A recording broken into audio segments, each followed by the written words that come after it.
Bienvenidos, bienvenidas a los oyentes una vez más a su programa Diálogo Bíblico. Nos acompaña en esta oportunidad el pastor Juan Millanao Rego, que es un docente de nuestra universidad, y que les habla Raúl Medina. Bienvenido, pastor. Un saludo a todos.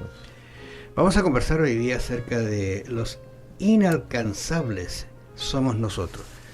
Bueno, viendo toda la conversación que hemos tenido en los días anteriores, uno dice todo lo que hizo Jesús por nosotros y aún encontramos que en realidad el problema no está en Él, sino está en nosotros. Que aceptemos esta provisión, esta gratuidad, este regalo que Dios nos ha otorgado de forma desinteresada en realidad. Pues no hay ninguna... La única intención que Dios tiene es volvernos a hacer que seamos felices y estemos eternamente viviendo. Claro, y nota, la salvación es una iniciativa de Dios, porque como aparece en el Génesis con Adán y Eva, ellos después de pecar siguieron caminando y paseando por el jardín del Edén, hasta que Dios los encuentra y le dice, ¿dónde estás tú? ¿Ya? Si no, Adán y Eva hubieran seguido eternamente caminando como aquí no ha pasado nada, ¿ya? Entonces aquí tenemos la misma situación, ¿no?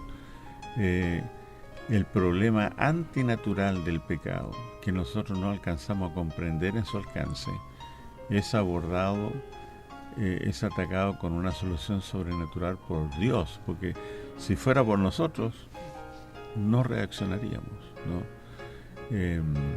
Tenemos tantos casos cuando se nos da un diagnóstico de nuestra salud física, y decimos, no, eso, aquí hay un error, esa radiografía no es mía, tiene que ser de otra persona. Revisen todo eso, pues no puede ser.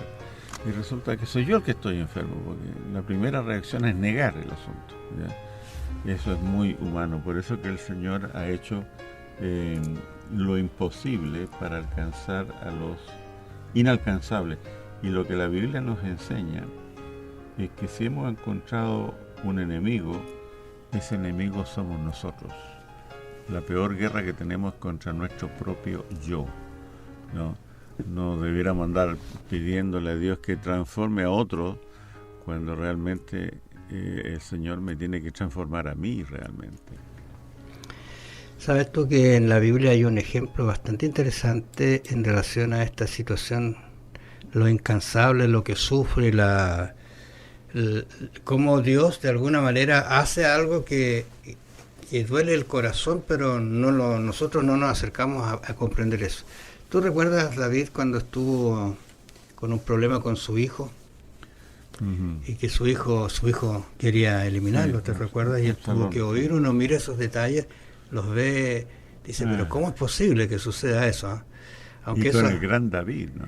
Gran David. Entonces dice, y David subió la cuesta de los olivos y la subió llorando, dice. Interesante eso, como que hay alguna relación entre este Cristo, ¿no es cierto? El monte de los olivos, exactamente. Dice, llevando la cabeza cubierta y los pies descalzos. También todo el pueblo que tenía consigo cubrió cada uno su cabeza e iban llorando mientras subían. ¿Por qué? Era inaudito lo que estaba pasando. Era una guerra civil. Una guerra civil. Y más encima era su hijo el que estaba detrás de esta dirección contra él. Entonces era terrible. Ahora uno dice, ahí entiende este título, los incansables somos nosotros. ¿Cómo no entender una situación tan particular de Cristo que padece por nosotros, que está, digamos, detrás de nosotros? Yo estoy pensando todavía en este texto que tenemos aquí en Isaías 53:2, tú recuerdas, dices, ¿quién ha creído? Dice, ¿cómo es posible? Isaías lo ve, lo mira, y cuando uno va al Nuevo Testamento se encuentra con que efectivamente las personas no creyeron. Y nota tú que el creer no se vincula aquí en el relato de Isaías con un conjunto de doctrinas o preceptos, sino que el creer se vincula con una persona, ¿ya? Aceptar o no a una persona que es exaltado, es elevado, pero al mismo tiempo es desfigurado, ¿ya? Así que, Aristóteles, Sócrates, Platón nos podría decir, acepte mis ideas. Jesucristo nos dice a nosotros, acépteme a mí, ¿ya? Esa es la gran diferencia. Así que Siempre estamos hablando de una religión personal, no meramente doctrinas, por lo importante que son, no hay duda, pero no hay salvación por conocer al dedillo doctrinas y repetirlas, sino que la salvación es por una relación personal con el Señor, ¿no es cierto? Por una amistad con el Señor, por aceptarlo a Él, con todas sus palabras y sus hechos. Lo interesante es volver a leer algunos textos de esto, en este contexto de lo que estamos conversando. Dice: despreciado y desechado entre los hombres, varón de dolores, experimentado en quebranto. Tú vas agregando hechos y miras la vida de Jesús, y esto se está cumpliendo exactamente como lo describe Isaías. Dice: y como que escondimos de él el rostro, fue menospreciado y no le estimamos. Mira tú la vida de Jesús. Incluso uno mirando de cerca a los discípulos mismos, como que no quisieron, no lograban entender el plan de Jesús. Tú hablabas el otro día de los griegos, ¿te acuerdas? Esa fue una tentación de Jesús, de sacarlo de su camino hacia el Gólgota. Y los discípulos mismos, cuando uno los mira en el contexto de la Santa Cena, antes de la Santa Cena, uno los mira y dice: ¿en qué estaban pensando? ¿En el sacrificio de Cristo por ellos? ¿En la salvación? No, ¿en qué lugar voy a tener en el reino que Jesús va a establecer? O sea, cómo están a veces distorsionados nuestros pensamientos, nuestros intereses, nuestros gustos, nuestras acciones, en relación a lo que Jesús quiere en realidad para nosotros. Uno tiene que mirar todo esto en base a la salvación, a lo que Dios quiere salvarnos.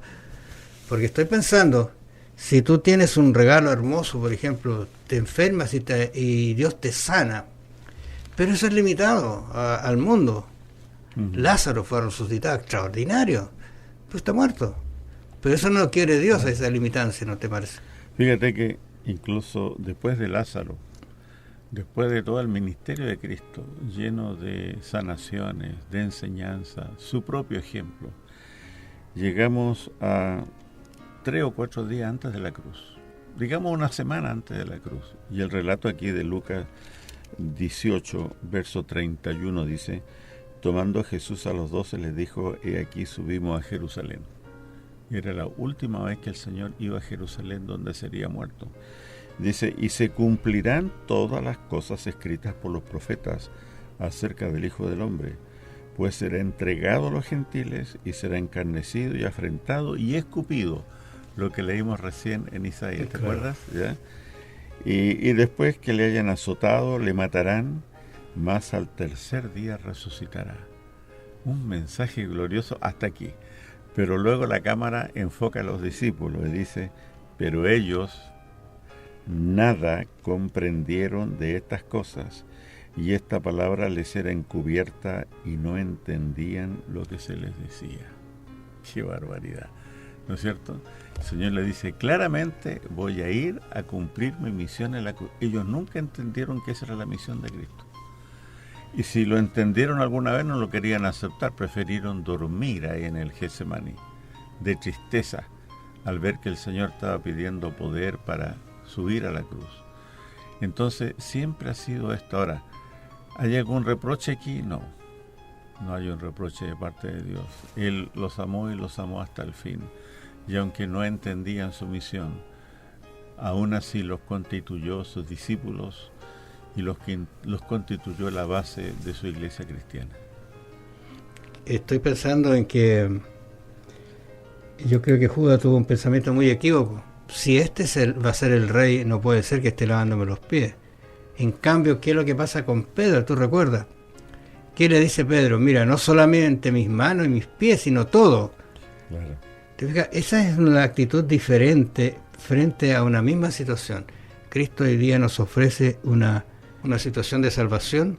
Creo que nosotros debemos pensar cómo vamos a actuar frente a eso que Cristo nos está ofreciendo. Quizás lo veremos como un siervo sufriente, pero recuerde, la Biblia también dice que un día será Rey de reyes y Señor de señores.